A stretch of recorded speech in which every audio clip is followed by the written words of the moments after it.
How I learned to love myself. It began at the very moment my heart cracked, when my lungs failed and my chest went under attack. No matter the cause, the pain of hitting rock bottom is the start of a long, long journey. A journey of endless tears, disappearing tissue boxes, and eventual self-discovery.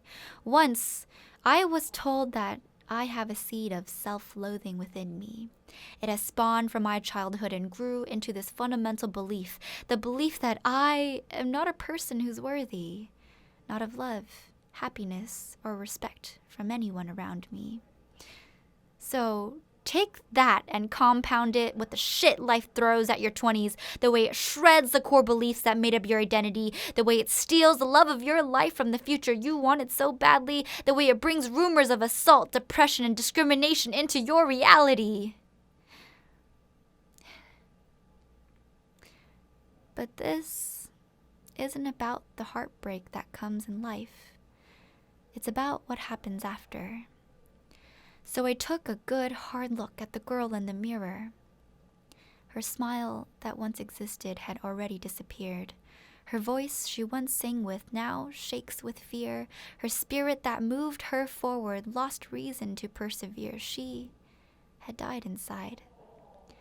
And a tear rolled down my face. She, too, had dreams that deserved to be chased. I wish I could love her, but I didn't know how. She'd been abandoned, hurt, and abused, and she's lost now. But remember that it is never too late. Women were born to be strong and meant to be great. If there's anyone that could bring her back, it had to be me. So I went on a mission to make her the woman of my dreams.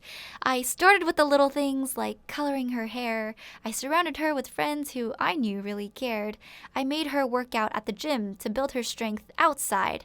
I reminded her how much she means to me every time she cried. Progress was slow at first, but she moved forward little by little. She's impatient with results, but she's good at being committal. So I took the next step to help her find therapy. I went through 30 doctors to find one that helped her live dauntlessly. Rebuilding a life also means abandoning the one you once had. So I went through 3 stressful weeks searching for the perfect San Francisco pad. For those who've done it before, you know it's one hell of a task. But she's now surrounded with all her friends in the city, which isn't so bad. Next up, I challenged her a little further. I asked her to live every day loud and proud of her fervor. She impressed me by joining a dance group and performing at the Palace of Fine Arts. It was a piece about love, the good, the bad, the ugly, and all that surrounds a broken heart. One of her New Year's resolutions was to share her art publicly. Whether it's poems, songs, or dances, she'd share them with her community. She's a smart girl, but she needed to be held accountable, so she put measures in place to make this not so insurmountable. She started a MailChimp newsletter that she called Splashes of Color. Each email had 2 components that she'd gracefully uncover. The first would be a story about the highlights and lowlights that life had to offer. The second was a work-in-progress art piece that helped make her stronger. In these letters, she'd be real and vulnerable, sharing her true emotions, because there's something truly special when you reveal the unspoken. Asian Pacific American Heritage Month quickly rolled around, and people all over the world joined to raise their voices all over town. This left a big impact in the back of Chloe's mind. She wanted to join and share her story too. It was only a matter of time. She sent emails to volunteer for Asian American orgs, only to be found rejected or utterly ignored. But that didn't stop her, for she's a resourceful woman. She focused on what she could do and overcame what she couldn't. She wrote an epic poem about growing up Asian American and made it into her first YouTube video, which was rather magnificent. She didn't stop there though, no, she's quite the overachiever. She signed up to perform at Google Slam Stories as one of their guest speakers. There, she met storytellers that inspired her to be better, and that was definitely a night to remember. Slowly, she built things in her life that weren't there before. In the mornings, She'd prep her outfit, makeup, and hair before walking out the door. Tuesdays were the days she spent investing in her personal health. Therapy for the mind, voice class for the soul, and gym all for herself. A therapist is awesome, a woman in her mid-60s. She knows her shit, though, and speaks about fuckboys eloquently. Voice class reminds her that her dreams are worth chasing too. That little Chloe can shine like a star if she keeps sticking it through. 24-hour fitness was key to making her stronger. With every rep, every squat and added weights, she'd become a shredded monster. She can now squat with the bar all on her own, which I think is kind of hot. She's got pretty great form. The best part of her week, however, was definitely Monday nights. That's when she went to this place called Martuni's, where she took the spotlight.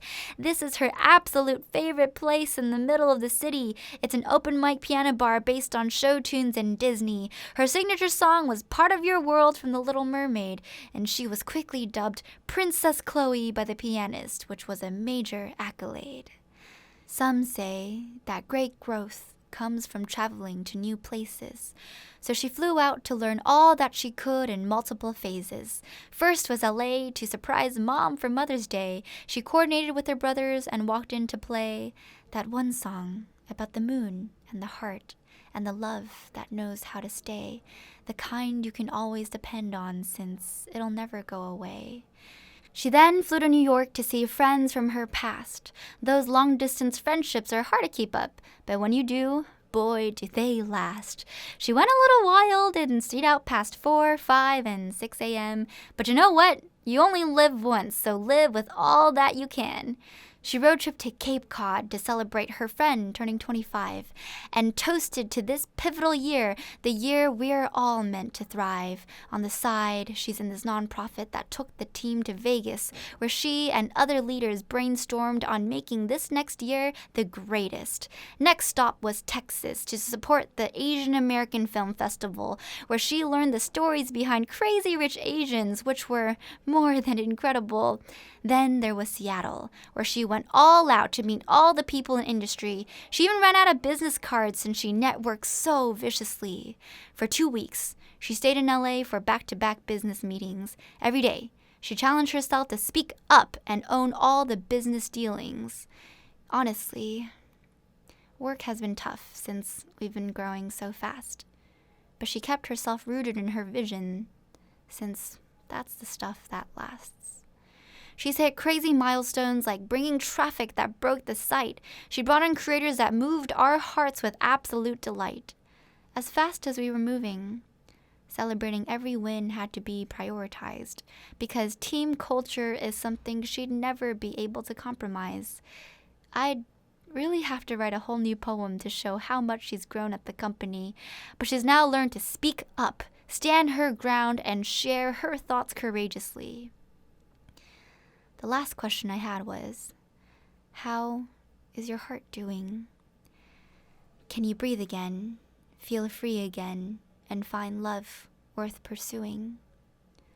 For months, she still woke up in tears, feeling empty inside.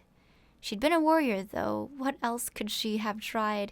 Those around her said, "My girl, healing just takes time. Let your heart feel what it does, and soon it'll be able to shine." What a cliche answer. I'm not satisfied. I've never seen anyone work harder. This, I can't justify.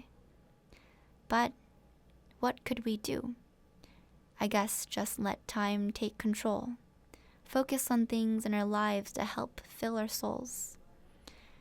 So she met these musicians who reminded her that there's really nothing that moves the soul quite like art does. It's absolutely stunning. In LA, she recorded herself singing for the very first time. That was a dream of hers for 10 years, so she poured her heart into every word and every line. In the process, she met a boy that she came to like. Someone who also loved the arts and sang with her through the night. Each day, she got to know him a little bit better, learning about his fears and knowing what keeps him centered. She found his heart so full of history, hope, and sincerity. So she gathered the courage to tell him to get some clarity. She tried so many times, but just got nervous and sweaty, and when she finally did it, she'd been more than ready. Long story short, he turned her down, but in a very mature way. She was quite sad, but she took it so well the very next day. She thanked the boy for moving her heart again, for she thought she could never get over the scars from way back then. He taught her that she could learn to love herself and so much more. So she walked away smiling, knowing she's now got it in her to explore. The world is her oyster. There's nothing holding her back. She had pushed every part of her, and she's now back on track. It's been what now? 6 months since the beginning of this journey? I came back home, put my suitcase down, and noticed the mirror was no longer blurry.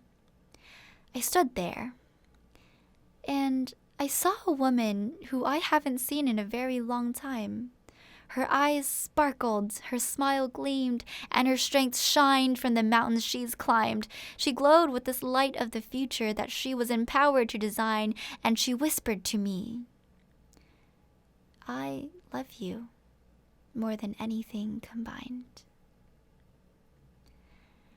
I guess that's how it happened.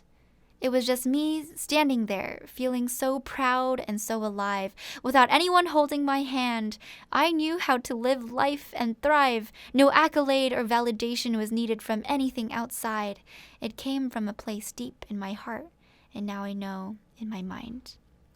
I tell this story because I know it's not uncommon to lose your way and forget that you're actually someone pretty awesome, that you living the best you can each day is more than enough, that no matter what happens in life, you should never ever give up. Maybe I'll get lost again someday. The mirror will fog up and the colors will turn gray. But now I know that I'll be okay. I've got what it takes and I'm no longer afraid because I've done it before and I'll do it again. I've learned to love myself when I became my own best friend. The end.